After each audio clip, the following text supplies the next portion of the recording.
அன்பார்ந்த நண்பர்களே, தாய் தமிழ் உறவுகளே, அனைவருக்கும் வணக்கம். இந்த செய்தியை முழுமையாக கேட்டுவிட்டு உங்கள் எண்ணம் போல் வாக்களியுங்கள்.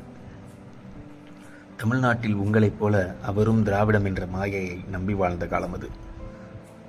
நம் அண்டை தேசத்தில் பல ஆண்டு பகை போர் சூழலாக மாறி உலகில் பறந்து விரிந்த தேசங்கள் எல்லாம் சேர்ந்து நம் இந்தியா உட்பட தமிழினத்தின் உரிமைக்கு எதிராய் இருந்த அராஜக சிங்கள அரசருக்கு துணை நின்றது. உரிமைக்காக போராடியவர்களை பயங்கரவாதிகள் என்று நம் தேசத் தலைவர்கள் அறிவித்தனர். மத்திய அரசிற்கு அழுத்தம் கொடுத்து எப்படியும் போர் நிறுத்தத்தை ஏற்படுத்தி விடுவார் எங்கள் தமிழின தலைவர் மு. கருணாநிதி என்று அனைவரையும் போல அவரும் நம்பினார். ஈழத்தில் அனைத்தும் முடிந்த பிறகுதான் தெரிந்தது மு. கருணாநிதி தமிழின தலைவர் அல்ல, துரோகி என்று.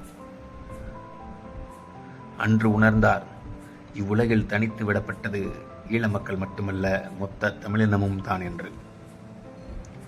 ஈழத்தின் துயர் அறிந்த மானத் தமிழர்களின் இதயத்தில் கொதித்துக் கொண்டிருந்த குருதியின் சூட்டை பரவ விடாமல் கேளிக்கை நிகழ்வுகள் மூலம் உண்மை உணராத தமிழர்களை ஒரு சிறு வட்டத்திற்குள் அடைத்தது இதே திராவிட அரசுதான். ஒரே ஒரு தமிழன் மட்டும் அண்டை நாட்டில் துரோகத்தில் வீழ்த்தப்பட்ட தன் இனத்திற்கு ஏற்பட்ட நிலை நாளைக்கு இங்கு நடந்துவிடக்கூடாது என்ற உத்வேகத்துடன் தனித்து நின்ற தமிழ் தேசிய தத்துவத்தை தூக்கிச் சுமந்து தமிழரின் நிலையை உயிர்நீர்வற்ற ஓங்கி ஒலித்து உலகறிய வைத்தார். அவர் வேறு யாருமல்ல, எங்கள் அண்ணன் செந்தமிழன் சீமான். இன்றளவும் தன்னால் இயன்றவரை திராவிட மாயையில் மயங்கிக் கிடந்த தமிழர்களை தன் தமிழ் தேசிய தத்துவத்தால் தட்டி எழுப்பிக் கொண்டிருக்கிறார். மக்களுக்கான அரசியல் புரட்சி செய்ய ஆதித்தனார் விட்டுச் சென்ற நாம் தமிழர் இயக்கத்தை மீண்டும் இயங்க வைத்து இன்று அங்கீகரிக்கப்பட்ட கட்சியாக மாற்றி அனைத்து உயிர்களுக்குமான தூய அரசியலை செய்து வருகிறார்.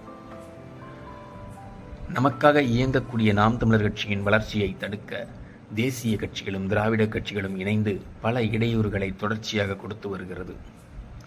அப்படித்தான் கடந்த சட்டமன்ற தேர்தலில் கமலஹாசனை பயன்படுத்தியது. தற்போது விஜய் அவர்களை பயன்படுத்தி வருகிறது. நமக்கான மக்களாட்சியை அமைக்க நாம் தான் உறுதியாக இருக்க வேண்டும்.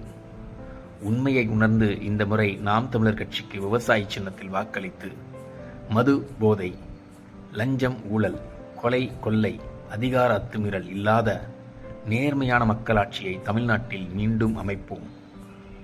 வென்றாக வேண்டும் தமிழ், ஒன்றாக வேண்டும் தமிழர். தமிழால் இணைந்து நாம் தமிழராய் தலை நிமிர்வோம். தமிழ்தாய் வாழ்க, தலைவர் பிரபாகரன் வாழ்க.